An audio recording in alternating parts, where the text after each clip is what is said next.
Olá, pessoal. Vamos dar continuidade nos nossos estudos em paleoecologia, então, tá? Esta semana a gente ainda vai falar um pouco sobre a natureza do dado, natureza dos fósseis, né?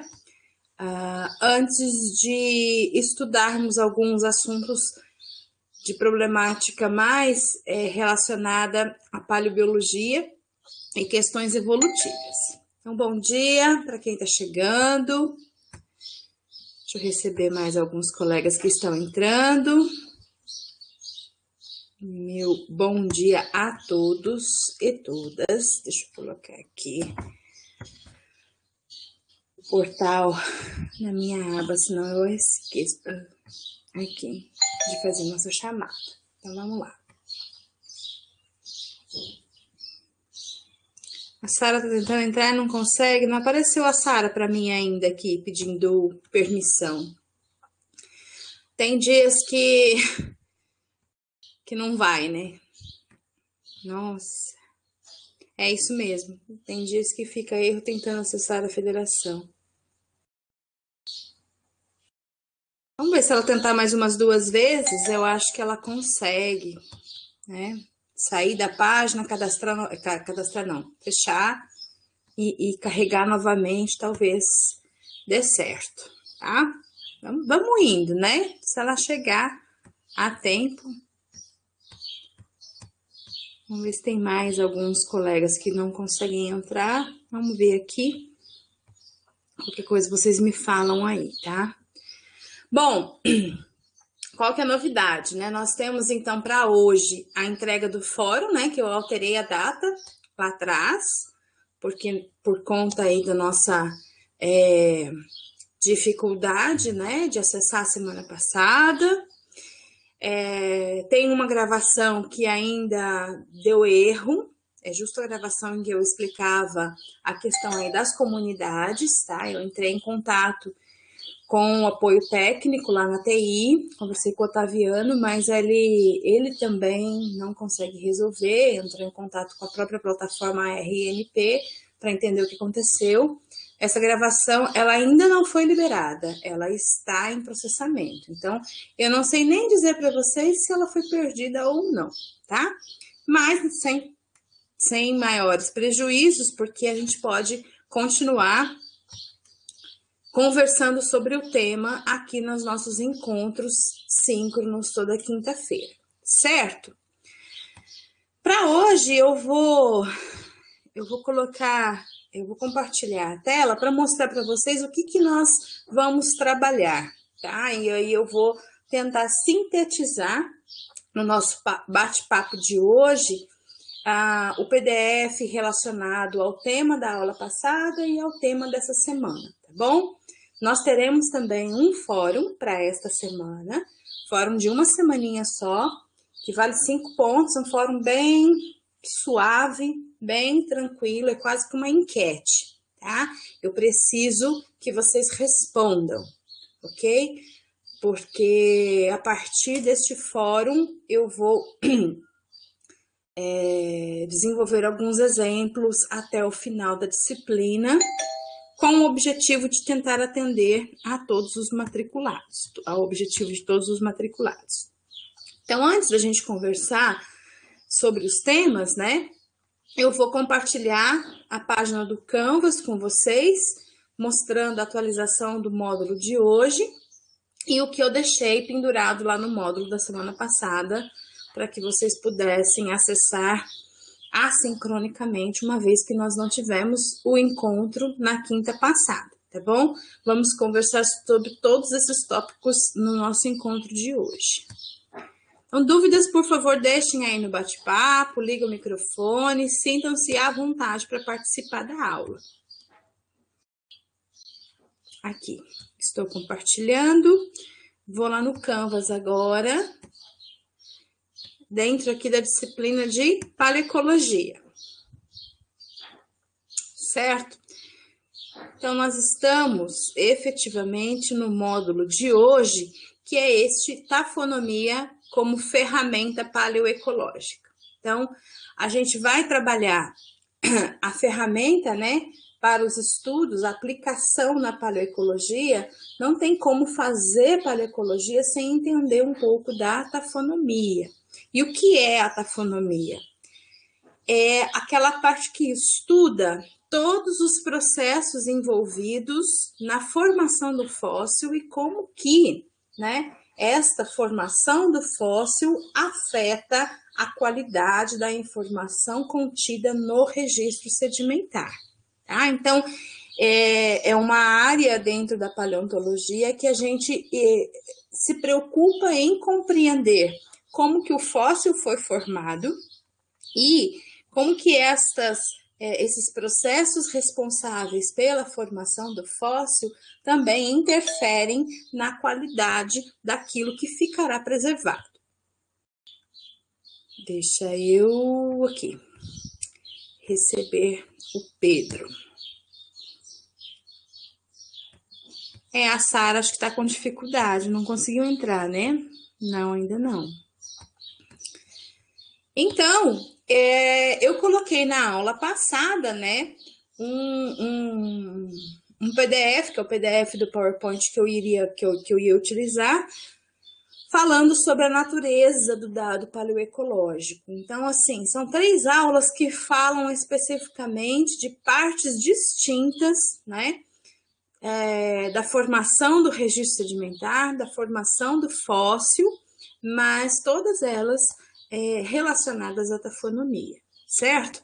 Então, nós temos essas 2 aulas aqui, esses 2 módulos, né, com 3 aulas no total. A primeira aula, esta da linhas gerais, né, de formação. A tafonomia como ferramenta paleoecológica, eu incluí uma agora, que é exatamente uma discussão mais pormenorizada acerca dos fatores intrínsecos e extrínsecos responsáveis ou que afetam diretamente a formação do fóssil. E agora, como que a gente trabalha nessa aula 6, mais especificamente referente ao módulo de hoje, como que a gente trabalha no dia a dia, né, a paleoecologia, como que a gente faz a coleta das informações tafonômicas que são úteis para a ferramenta paleoecológica, para a análise paleoecológica, certo? Então, aqui, e aí o Fórum 3, o Fórum eu já comento com vocês. Gente, depois vocês vão deixando aqui no bate-papo, ok? Problemas que vocês tiverem, dificuldades e dúvidas. Então, eu vou compartilhar, só um minutinho.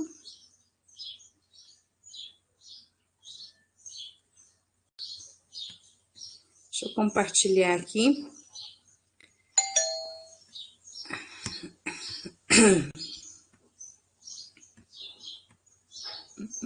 Permitir.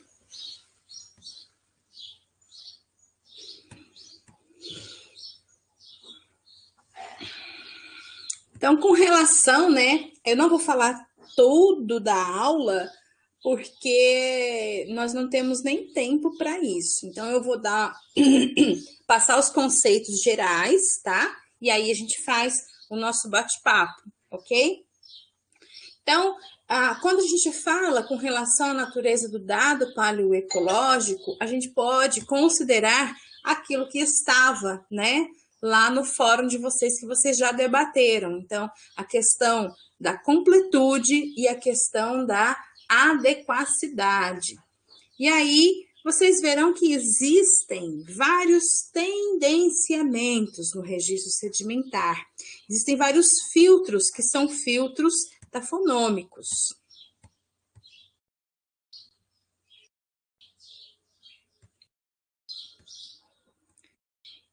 Então, nesses filtros tafonômicos, né, a gente tem que ter a consciência deles, porque algumas das principais informações a gente perde mesmo.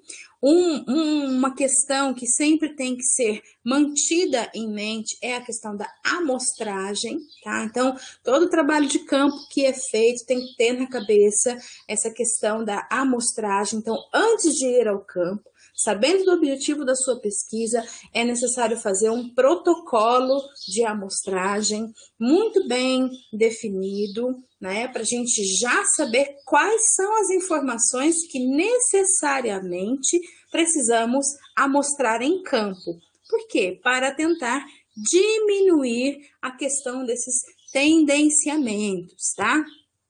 Existem tendenciamentos que são de origem da natureza do próprio registro.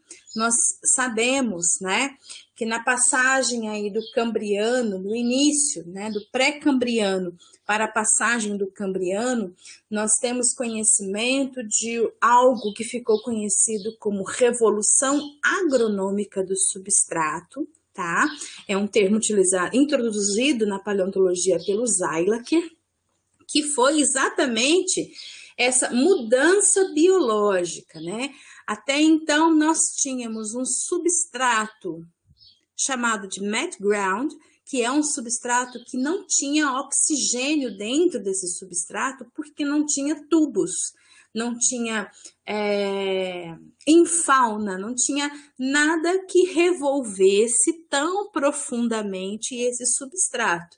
Então, nós tínhamos aí aquilo que por muito tempo ficou conhecido como jardim de Ediacara, né? A nossa fauna de Ediacara, com aqueles organismos que ocuparam o substrato apenas superficialmente.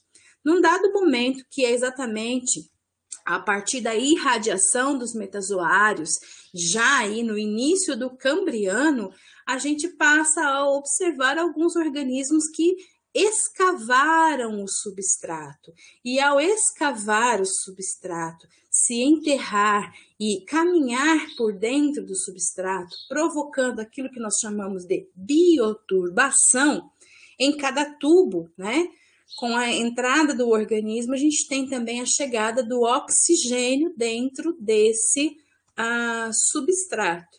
E aí, na presença do oxigênio, a matéria orgânica pode ser completamente consumida. Então, uma questão biológica, evolutiva, acabou interferindo e introduzindo um mega tendenciamento no nosso registro, tá?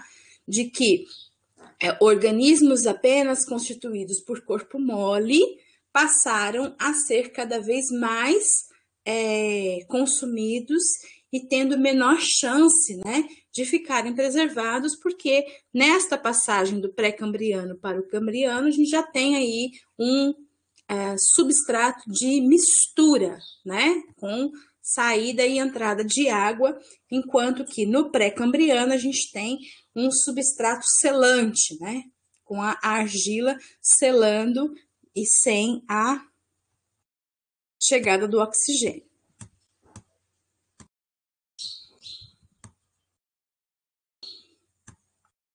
Então, existem vários mega tendenciamentos, né? Tem o de coleta, que a gente não pode, né, esquecer. Tem os evolutivos, então a própria evolução muda a característica do registro sedimentar, né? E com isso, acaba-se que nós temos tendenciamentos que caracterizam o registro. Um outro tendenciamento, né, que acaba interferindo na preservação dos fósseis e, consequentemente, na amostra que a gente vai receber para poder estudar, é um outro uma outra, mais uma resposta de uma outra novidade evolutiva, tá? Ao longo do Fanerozoico, já chegando aí na parte intermediária, que é o Mesozoico, nós tivemos uma mudança bem dramática na ecologia das faunas que ocupavam os mares, né? Tanto do Paleozoico quanto no Mesozoico, quanto com relação ao Cenozoico, que são os dias mais recentes. Então, a gente tem lá no meio desse intervalo de tempo, bem no Mesozoico, um aumento na infaunalização, tá? E uma modificação também na ocupação do substrato, que é o que a gente chama de tiring. E a gente vai ter uma aula só para isso mais para frente. Mas até chegar lá, eu já apresento aqui para vocês, porque isso também interfere na qualidade do registro, tá? O que é o tiring? É a ocupação do ecoespaço junto à superfície, a interface água-sedimento. Então, se vocês pegarem essa imagenzinha aqui, ó, do bote, né, dos livros aí de paleoecologia, a gente vai ver o fundo do mar nessa linha, tá? E aí nós temos organismos que seriam de epifauna, ou seja, aqueles que estão sobre o fundo do mar, mas não se enterram. E nós temos os organismos que são de infauna, aqueles que estão dentro do substrato, né?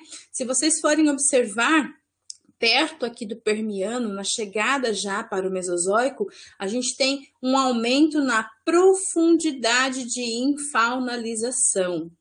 Esse aumento na profundidade de infaunalização vai modificar a característica do fóssil a ser formado. Por quê? Porque quanto mais infaunalização eu tiver, ou maior profundidade de infaunalização eu tiver, eu também vou acabar resultando, né? Deixa eu ver se eu tenho essa figura aqui na sequência.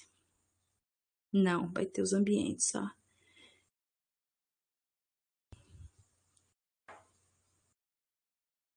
Não tá aqui.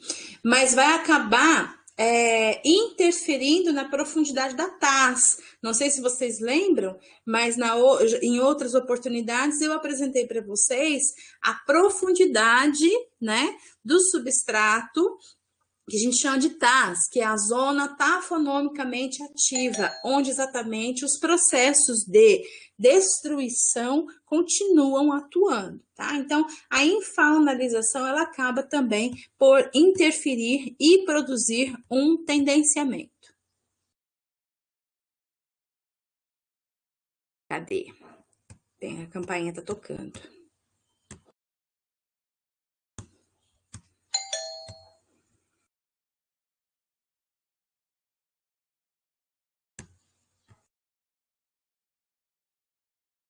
Aceitei. Vamos ver se o pessoal vai conseguir entrar agora. Então, são vários, né, tendenciamentos que deixei lá nessa aula para que vocês pudessem olhar algumas coisas, mas sem a minha explicação fica, de fato, complicado de compreender. É por isso que eu estou passando os conceitos aqui, tá? Mais rapidamente, para que a gente não se perca. Então, a completude que vai interferir na qualidade do registro fóssil depende de pelo menos 2 fatores. Então, um fator intrínseco, que é a questão biológica, que a gente pode falar tanto em termos da evolução, considerar a evolução, né? Modo de vida, tipo de esqueleto, questões e atributos que são do próprio organismo. E o fator extrínseco, que é aí o aspecto geológico. Então, que vai esbarrar basicamente na questão da taxa de sedimentação, tá? E esse fator extrínseco, que é o fator geológico, ele depende muito aí de qual ambiente sedimentar o organismo está propenso, né, a ser fossilizado. Porque se a gente for ver, existe diferentes taxas de sedimentação para diferentes, como que eu posso dizer? Ambientes de sedimentação. Então, aqui na sequência, a gente vai ter uma série, né, de tipos de depósitos que são formados e todos eles, notem, eles terão condição de gerar acúmulos a partir de eventos que são considerados eventos episódicos. Então, seriam inundações, tempestades, corrida de lama, né? Então, fluxos de detritos. Então, são sempre eventos que são episódicos na natureza. E aí vai esbarrar naquela questão que nós já comentamos quando a gente fala de mistura temporal, né?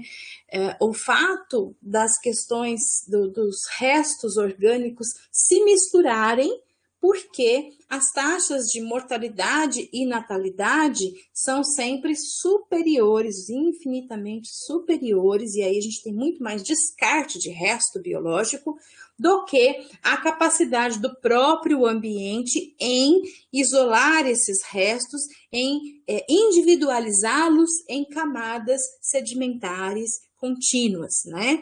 E isso ocorre porque as taxas de sedimentação para formar camadas, ela é da ordem episódica e ela ocorre num intervalo de tempo muito maior do que a produção de restos biológicos. Então, é por isso que muitas vezes, né, essa passagem da biosfera para a litosfera inclui um intervalo de tempo que pode ser grande e aí vai resultar em características de termos, restos que são misturados e que muitas vezes não representam um convívio em seu tempo de vida. Daí a dificuldade da gente determinar o que é uma comunidade em paleoecologia, tá?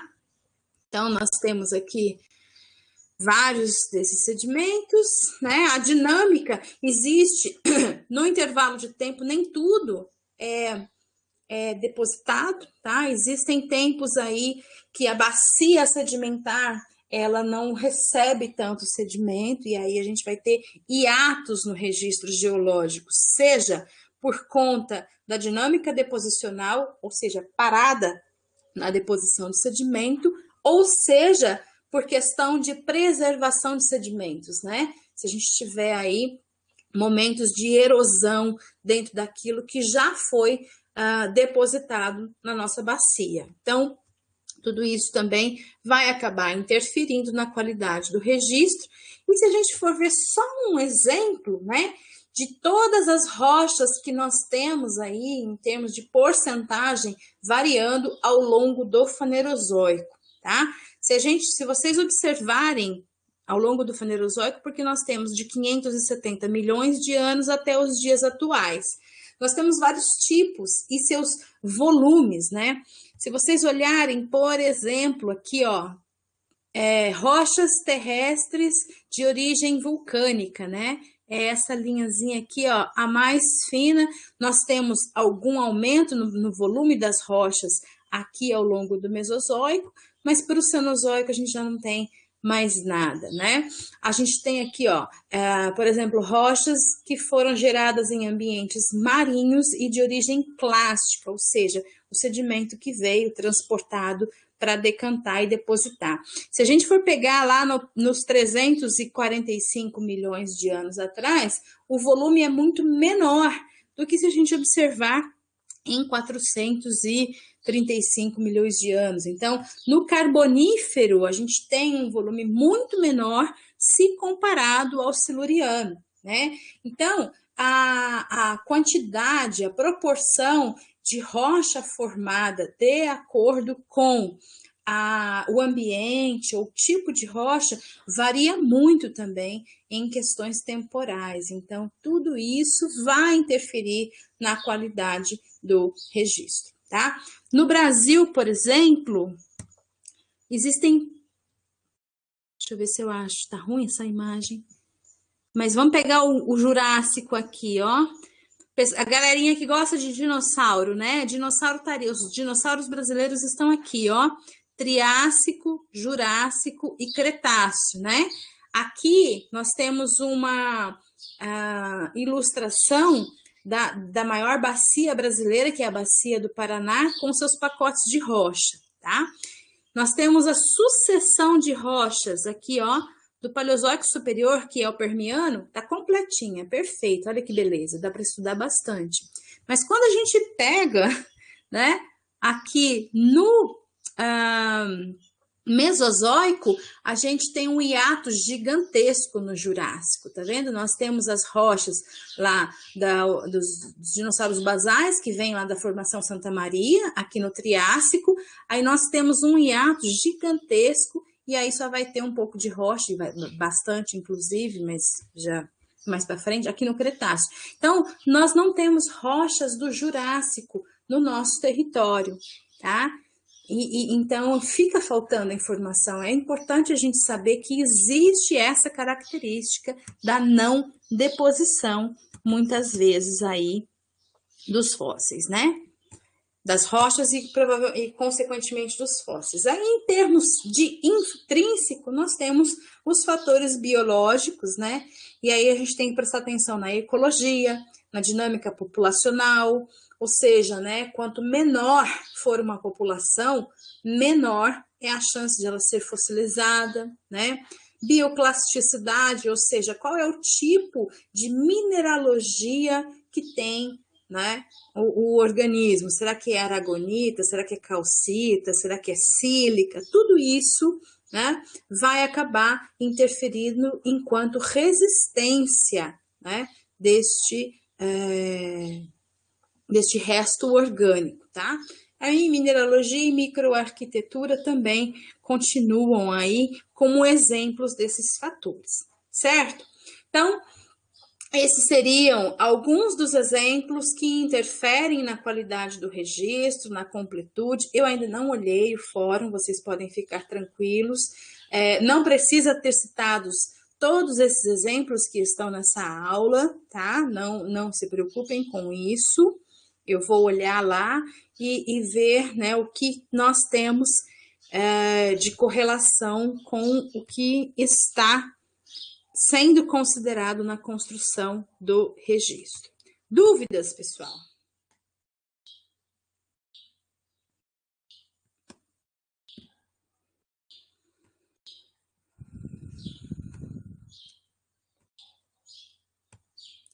Tá, eu vou passar agora, então, tá? Se tiver dúvida, vai deixando aí.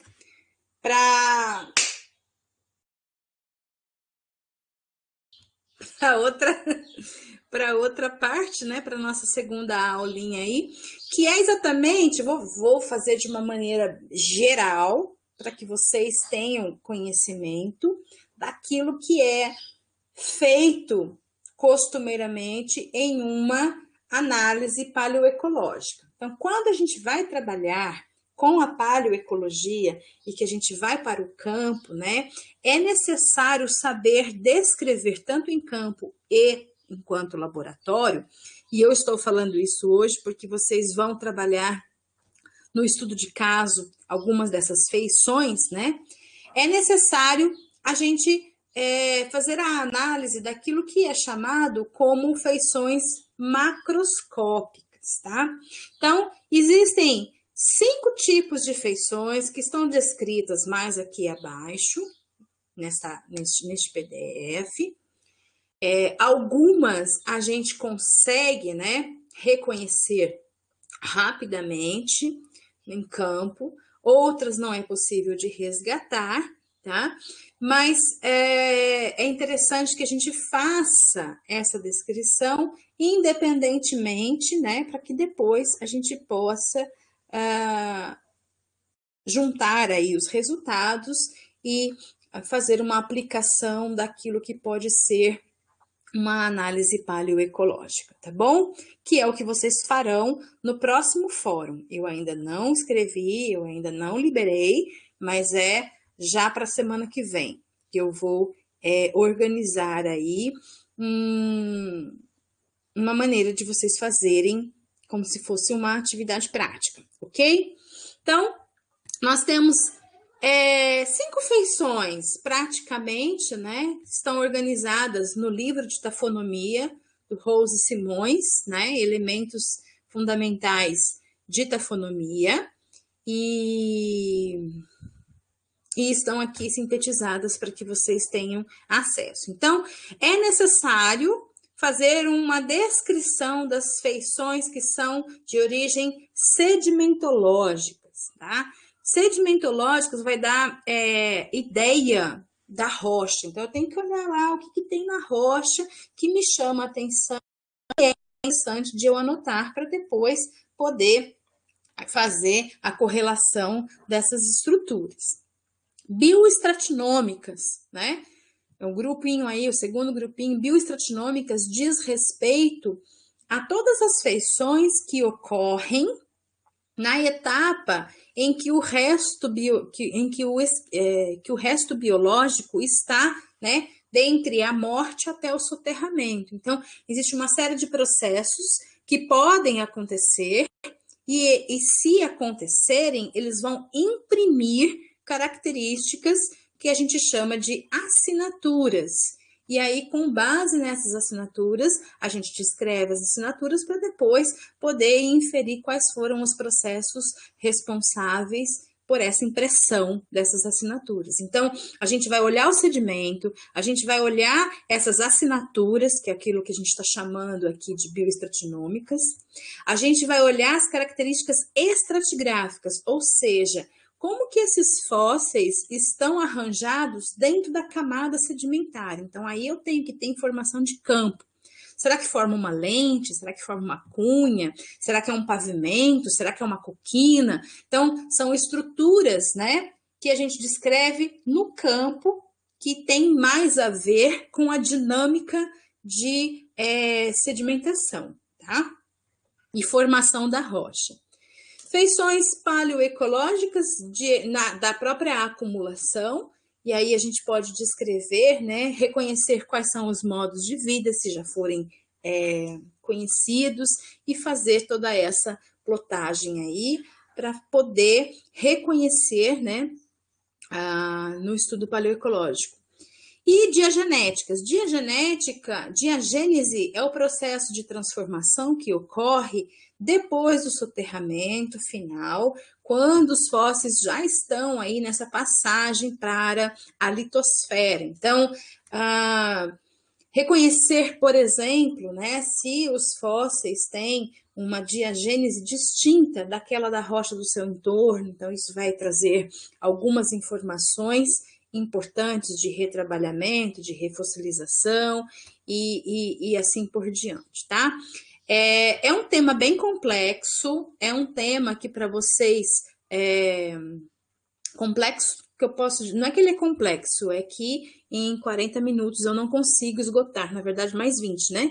Em 20 minutos eu não consigo esgotar o tema, tá? Mas eu estou apresentando e vou deixar este PDF aqui para vocês, para que a gente possa consultar depois e na hora que a gente for trabalhar no nosso exemplo, né, do estudo de caso que vem aí na próxima semana, a gente pode ter como apoio aí o que é feito. Então, só para que vocês conheçam, né, a gente tem vários exemplos retirados todos do livro de elementos fundamentais de taxonomia, tá? E que também são exemplos que foram compilados a partir dos conceitos que foram desenvolvidos, e quem trabalhou muito com isso foi a Kidwell. Então, vocês vão ver em vários momentos que nós temos aqui Kidwell e Holland, então, que são os exemplos dos Estados Unidos aí, das amostras, né, que eles praticamente sintetizaram o que deve ser olhado. Então, por exemplo, em quantas feições sedimentológicas? A gente pode olhar o grau de empacotamento. O que é o empacotamento?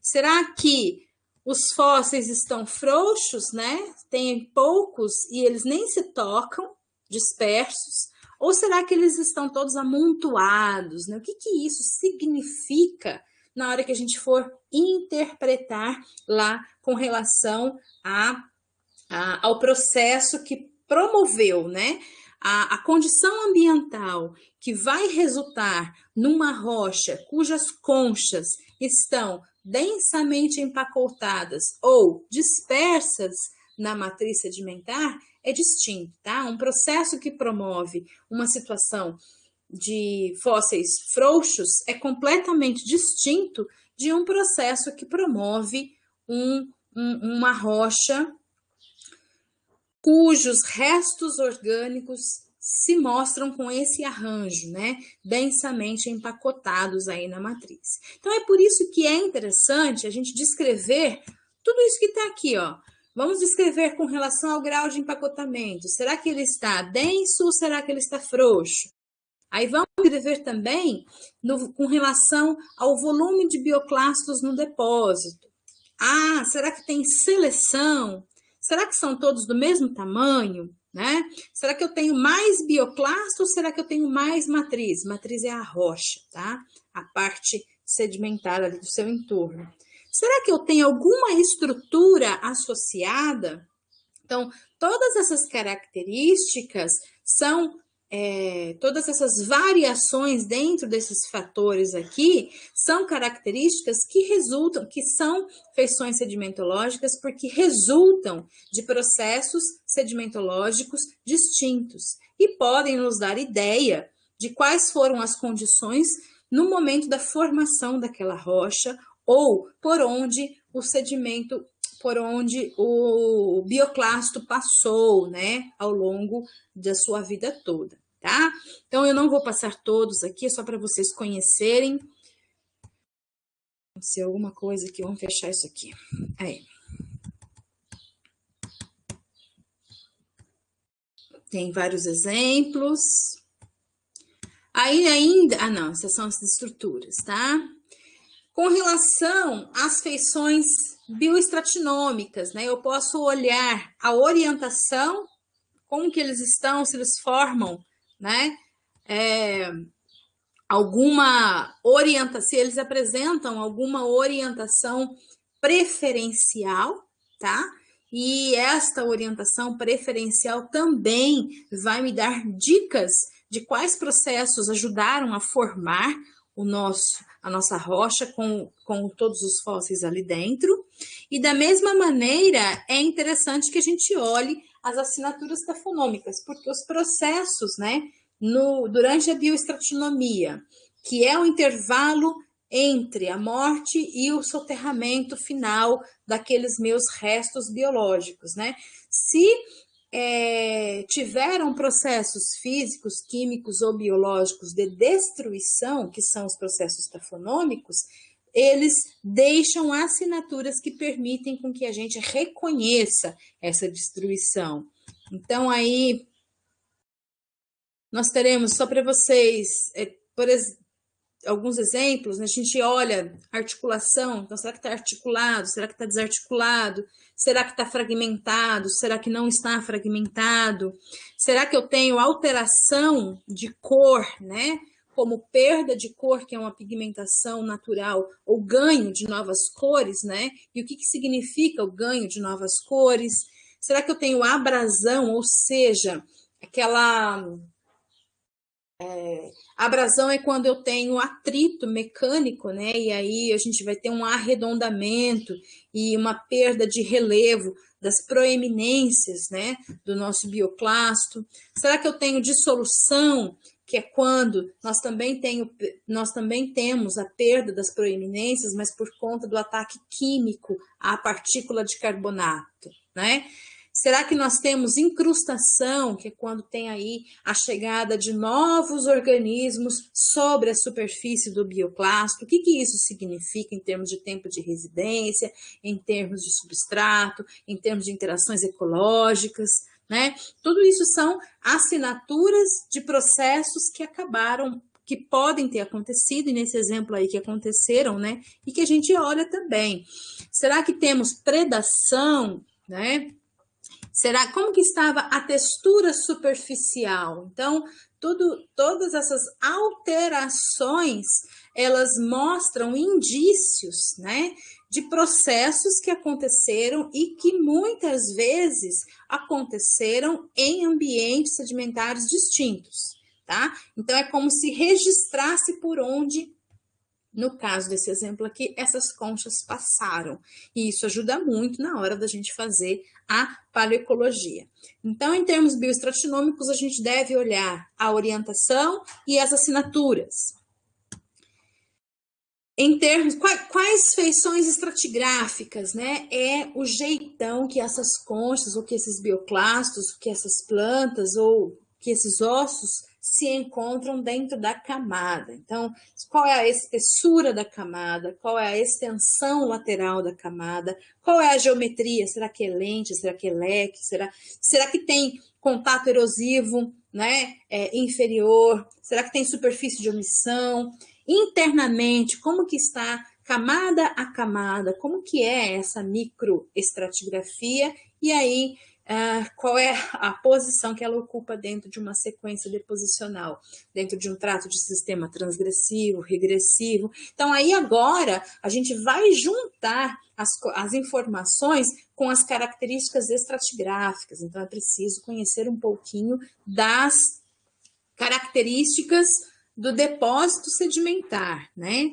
E aí, isso a gente faz em campo, e isso a gente faz com base em outros modelos, né? A gente pode ter pavimento, a gente pode ter cordão, a gente pode ter leque, né? A gente pode ter vários tipos aí, lentes, né? Vários tipos, né? De formação de camadas, e isso resulta de características estratigráficas distintas, ou seja, de formação das camadas, certo? Nós também podemos olhar as feições paleoecológicas, então aí a gente vai olhar a parte ecológica mesmo. Então, quantas espécies nós temos, qual que é a abundância relativa, qual que é a composição taxonômica, se é possível resgatar informação de modo de vida, né? Quais são os tipos de mineralogia e microarquitetura que estão presentes, para a gente já tentar identificar se tem algum viés ou algum tendenciamento. Quais são as classes de tamanho? Será que as classes de tamanho refletem a questão de seleção, ou será que elas refletem a ecologia, né, de jovens adultos ou um pulso larval? Então, são questões que vão nos direcionar diretamente à questão paleoecológica, que a gente também pode trabalhar desta forma. E por último, né, olhar aí a diagênese, né, para tentar tirar mais dados ainda. Então, com essas 5 etapas, a gente consegue, né, descrevendo o maior número de feições possíveis, organizadas dentro dessas 5 frentes de trabalho, a gente tem uma série de dados tafonômicos, dados de preservação, que nos permite aplicar na paleoecologia e muitas vezes, né, produzir aí aquilo que a gente quer, que muitas vezes vai ser a representação numa comunidade, certo? É necessário entender, só para a gente finalizar essa parte, o que vem, quais são, né, as questões que são impressas ou são adquiridas, né, nos eventos de fundo, que são ali o dia a dia, né, o que eu estava, por exemplo, essa concha estava no fundo do mar, né, por meses, anos e milhares de anos, e ali ela não foi, ela ainda não formou a camada, ela ainda não estava dentro da camada que será a rocha, né?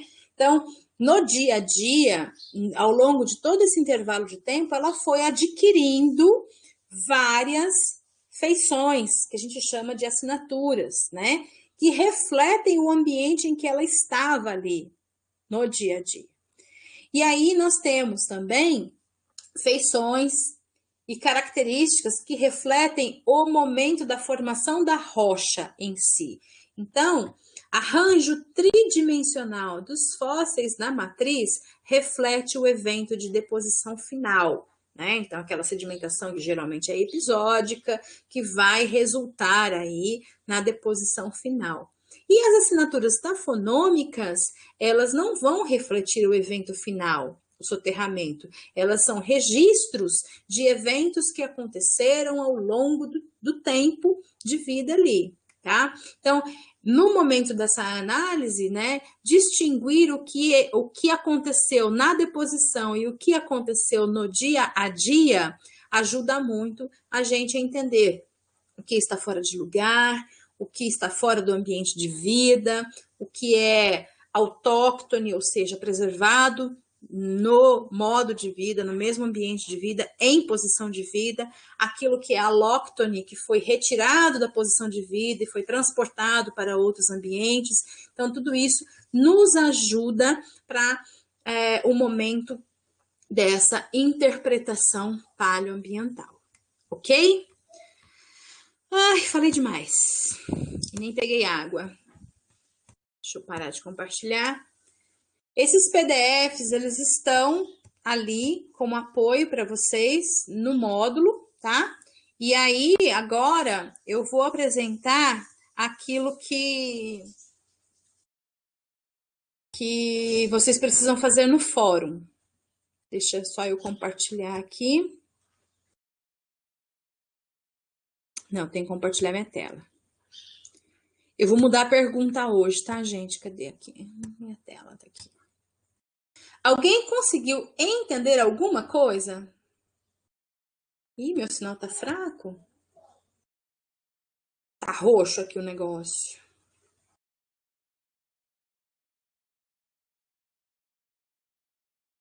Não, certamente, precisar rever depois e voltar nesse assunto, todos faremos isso, Lucas, pode ficar tranquilo.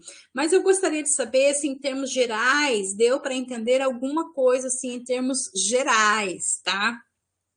Eu vou colocar a gravação no Canvas assim que disponibilizar e eu espero que essa seja processada sem erro. Mas o que eu queria dizer em linhas gerais, pessoal, é que existe, né, um protocolo metodológico para a gente trabalhar dentro da paleocologia, que muitas vezes é essa organização, tá? Quanto mais feições a gente olhar e quanto mais feições a gente descrever, melhor fica a sua análise. Mas nem todas são possíveis de serem resgatadas, tá? Então, é interessante olhar aqueles 5 tipos, quanto mais, melhor. Mas nem sempre a gente consegue fazer essa análise em campo ali e tudo mais, tá bom? Mas a gente vai voltando na medida em que vocês forem trabalhar com os exemplos, a gente vai voltar nessas questões que eu apresentei hoje, beleza? Então, hoje, só para dar uma relaxada, deixa eu colocar aqui para compartilhar. A gente tem um novo fórum, mas é um fórum super tranquilo. É quase que uma enquete, tá? Eu estou perguntando no fórum, que é o fórum 3 e vale 5 pontos, apenas para que eu conheça dos interesses de vocês, tá? Que tipo de estudo você desenvolveria no contexto da paleocologia? Não precisa abrir aquele PDF e ver lá quais são as feições, não. Vocês podem me responder, eu gostaria de saber, sei lá, quando que... Eu quero ver se vocês estão... Qual é a minha intenção com este fórum, né? Eu gostaria de compreender, de verificar, de avaliar se vocês estão compreendendo quais são os objetos de estudos que podem ser realizados dentro da paleocologia, dentro daquilo que interessa a vocês. Então, eu tenho interesse em saber, sei lá, como será que os caras trabalham para saber como que é a velocidade de um tiranossauro rex, sendo que está tudo extinto, né? Então, eu trabalharia isso, eu estudaria isso. Isso é paleocologia? Sim, né? Isso é biodinâmica e existem ferramentas para isso. Eu gostaria de saber, né, como que as alterações ambientais são registradas, né, no recente. Então, dá para trabalhar isso também dentro da paleocologia? Dá. Então, o que eu gostaria com este fórum é que vocês respondam dentro do interesse de vocês, tá? Parem para entender, para pensar um pouquinho. Eu gosto de mamífero, então, eu vou tentar entender alguma coisa de mamífero sob o ponto de vista da paleocologia. Coloca aqui. O que é? Para eu saber se vocês estão entendendo das limitações, né, das aplicações, daquilo que pode ser feito, daquilo que não dá para ser feito, ok? É super simples, vale 5 pontos, façam, não esqueçam de fazer, que na próxima aula a gente vai apresentar uma atividade, um estudo de caso. Vou trazer um caso real, as fotos de umas amostras, explicar direitinho o que significa, o que é, e vou pedir para vocês desenvolverem um estudo paleoecológico, tá? Com base nas amostras que eu vou trazer por foto, tá bom? Vou preparar um material para vocês. Então, por hoje é só. Estamos quase chegando, falta 4 minutos. Olha lá, arqueologia humana. Tem, tem. Dá para fazer paleoecologia com arqueologia também, tá? Dá sim. É que, Lucas, deixa só eu esclarecer. Quando a gente estuda hominídeos, depende do ponto de vista para você saber se você vai fazer uma análise paleontológica ou se você vai fazer uma análise arqueológica. Se a sua intenção é estudar civilizações, artefatos, aí você vai mais para o ramo da arqueologia. Se a sua intenção é estudar evolução, populações, rotas migratórias, aí você vai mais para o ramo da paleontologia, tá? Mas mesmo ainda, rotas migratórias também é campo de estudo da arqueologia. Então, é muito tênue a separação, mas a arqueologia trabalha no intervalo de tempo mais recente. Então, vai falar, assim, só das populações, das civilizações. Só não, né? É bastante coisa. Vai falar das civilizações, dos artefatos, né? Das pinturas, da arte, então, de todas as expressões enquanto sociedade, tá? A paleontologia não. Ela vai pegar o crânio e estudar dieta com base no tipo de dente. Sabe essa coisa? Então, se você quer trabalhar a paleoecologia humana, você pode fazer exatamente esse exemplo que eu te dei, tá? Modificação de dieta com base aí com os indícios na dentição, né? A gente pode trabalhar esse tipo é muito trabalhado esse tipo de assunto. Aliás, para mamíferos, dente é tudo, né? Você faz tudo com dente. Chamada. Doidinha. Deixa eu achar a chamada aqui, pessoal. Diário. Alho eco. Lá vamos nós.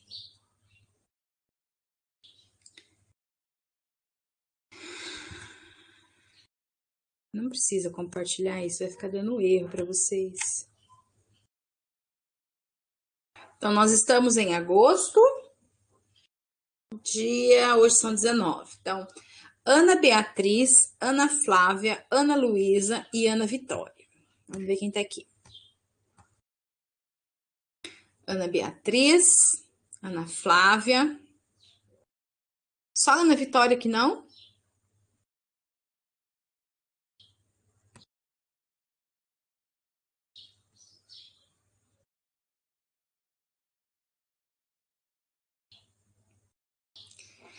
Caleb, Camila Mogami e Camila Strack.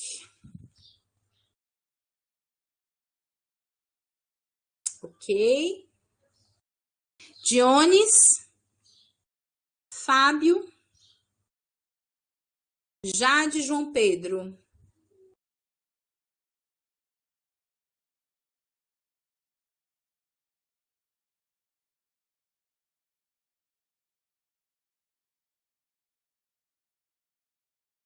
Júlio César, Juliene e Karen. Todo mundo aqui. Laira, Laura e Leila.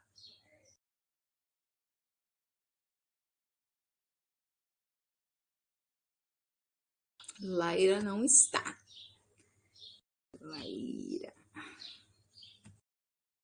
Letícia, Lucas e Luísa.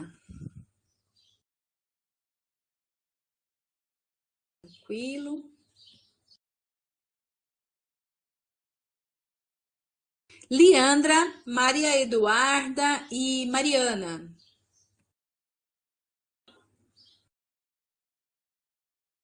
Maria Eduarda não está, né?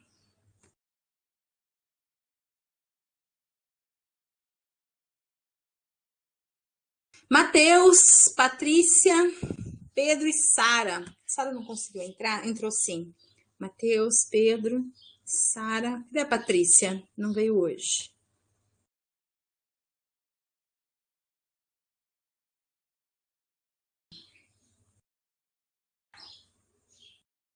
Thaís, Tatiele Vitor.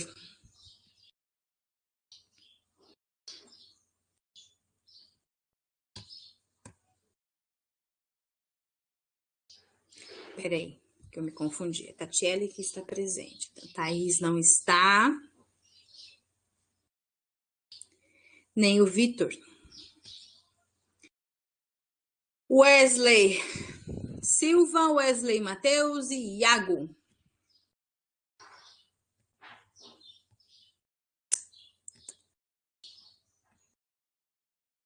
Wesley Matheus não está.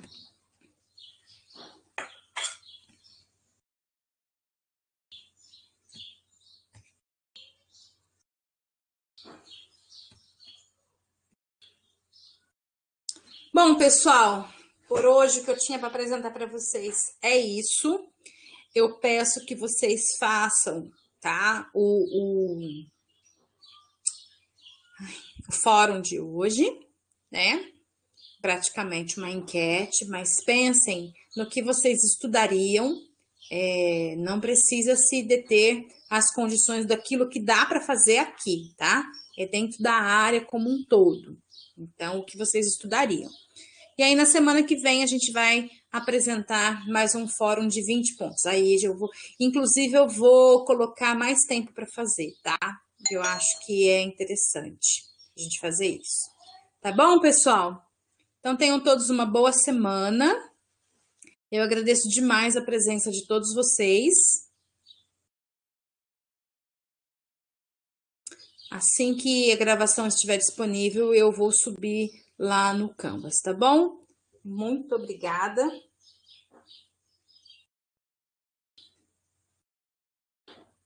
E até mais.